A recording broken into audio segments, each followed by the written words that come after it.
तुम्हें नहीं लगता कि तुम अपनी हद से तजावुज कर रही हो?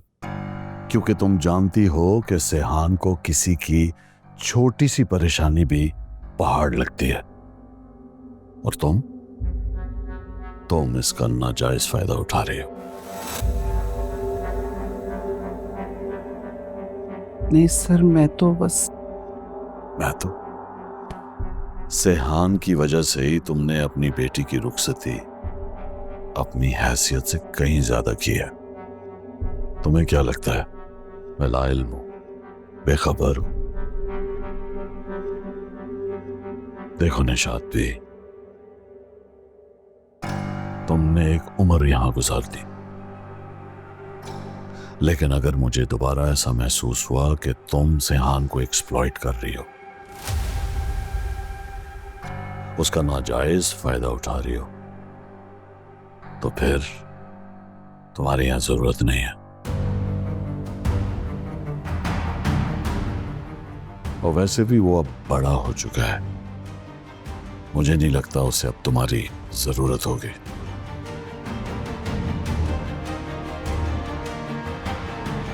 जी सर, माफी चाहती हूँ।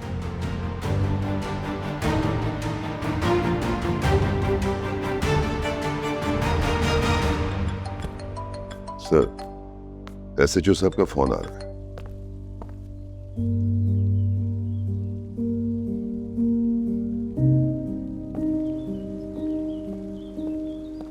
मौसम एंजॉय कर रही है?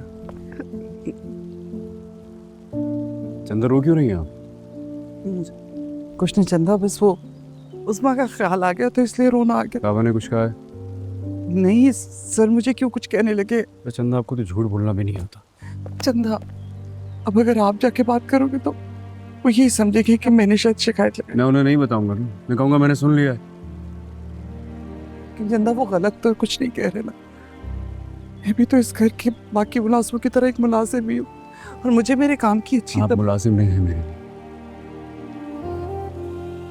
आप मेरे लिए इंपॉर्टेंस रखती हैं। मुझे अपने तरीके से बात करनी थी। लाला अब कुछ नहीं करेगा। लेकिन सुहेल की बातों से मुझे ऐसा नहीं लग रहा। वो इसलिए कि तुम लाला को जानते ही नहीं हो। सर, सेहान बाबा,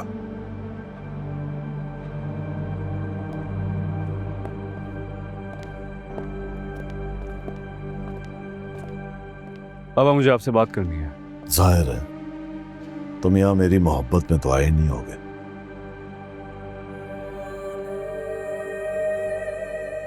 आपने मुझसे इस तरह का रिश्ता जोड़ा ही कब है?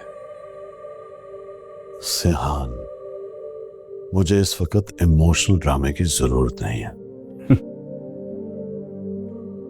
इमोशंस का आप पर असर होता कहाँ है? इसलिए कि मेरे पास इन फजूल बातों का वक्त नहीं है। एक्चुअली आपके पास मेरे लिए कभी वक्त था ही नहीं, आज तक नहीं है। जब जब मुझे आपकी जरूरत थी, आप कहाँ थे बाबा? आप कभी थे ही नहीं। यानी कि तुम ये कहना चाहते हो कि मैंने तुम्हारे लिए कभी कुछ किया ही नहीं?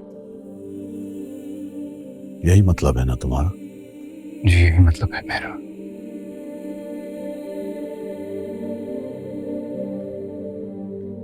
आपने आज तक मुझे वक्त नहीं दिया। आपको याद है आपने कभी बचपन से लेके आज तक मेरी बर्थडे सेलिब्रेट की हो? मुझे तो नहीं याद। सर्दियों में अक्सर मुझे बुखार हो जाया करता था, मैं सारी रात रोता रहता था, लेकिन आप मेरे पास नहीं होते थे। 5th स्टैंडर्ड में मुझे याद है एक क्लास फेलो ने मेरा सर फाड़ दिया था, बहुत खून निकला।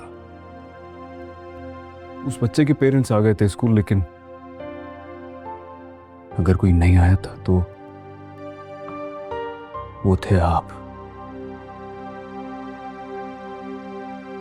जानते हैं सारे वक्तों में कौन मेरे साथ था, मेरा सहारा बनके? चंदा, जिन्हें आपने जलील किया है। क्योंकि वो तुमसे झूठ बोल रही है। अभी तुमने जिन जिन बातों का जिक्र किया है ना, जो मुझे बताई है, जिसकी वजह से तुम उसके मशकूर और ममनून बन रहे हो, उसके वो पैसे लेती रही। और ये जो वो तुमसे मोहब्बत जताती है ना, ये भी उसकी नौकरी का हिस्सा है। पैसों के वजह सही, लेकिन मुझे उनका प्यार मिला है, उनका साथ मिला है।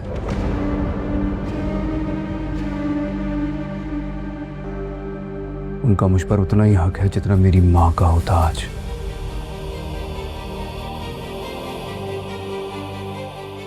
वो मेरे लिए मेरी मां के बराबर है। इसलिए प्लीज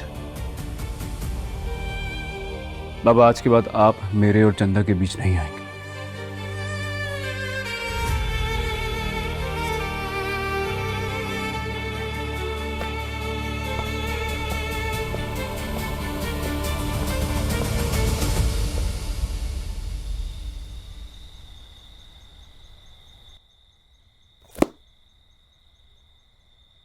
पहला ट्रक तो टाइम पे पहुंच गया था, फिर ये सलीम का क्या मसला था?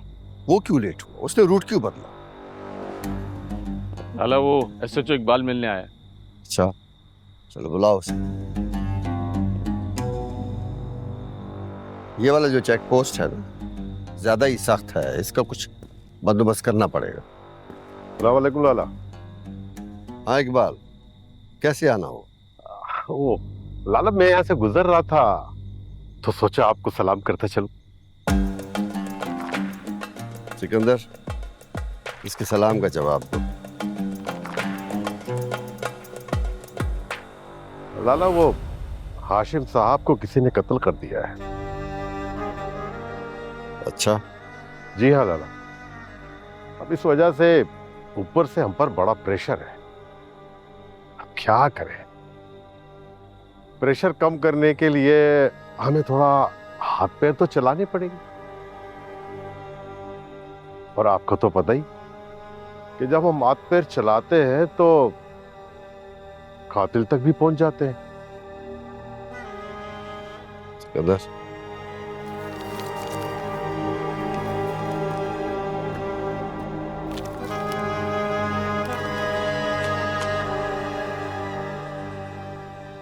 हाशिम साहब कोई मामूली आदमी नहीं था लाला। हाशिम साहब की लाश को किसी ने फेंकते हुए वीडियो बना ली और वो वीडियो मुझ तक पहुंच गई है। इस बार फाइल दबाकर जान छुड़ाना थोड़ा मुश्किल है। बच्चा, हमारे साथ होशियारी करने की जरूरत नहीं है।